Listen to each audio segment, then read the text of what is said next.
पेशावर की मशहूर किस्सा खानी बाज़ार की मशहूर खीर, और मैं बड़ी क्विक आपको तरीका बताने लगी हूँ। गर्मी है तो इसलिए जल्दी जल्दी ये बन जाएगी। इसके लिए बिस्मिल्लाहिर्रहमानिर्रहीम मैंने ले लिया थे 1 कप चावल कच्ची बासमती लेके मैंने इनको 3-4 घंटे पहले भिगो के तो मैंने इनको हाथों से मसल लिया। 1.5 लीटर मैंने दूध लिया, उसको गर्म करने रख दिया।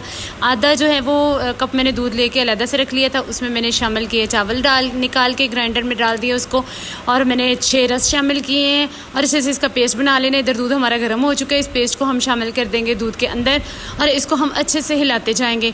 और हमने इसको अच्छे से मिक्स करना है कि इसकी गुठलियाँ भी ना बन जाए और नीचे भी ना लग जाए। 5 से 6 अदद जो है वो इलायचियों का हम इसमें इस्तेमाल करेंगे और अच्छे से फिर से इसको हिलाएंगे।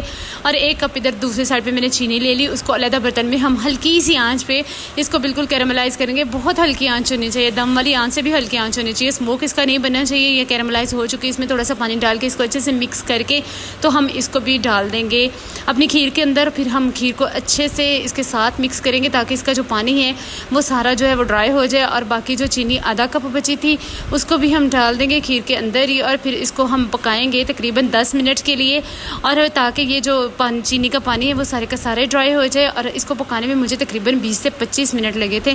और ये देखें हमारी खीर जो है वो तकरीबन रेडी होने के करीब है। इसमें मैंने डाल दिए बादाम भी कटे हुए। हमारी खीर रेडी है। Follow my channel for more quick recipes. Thank you.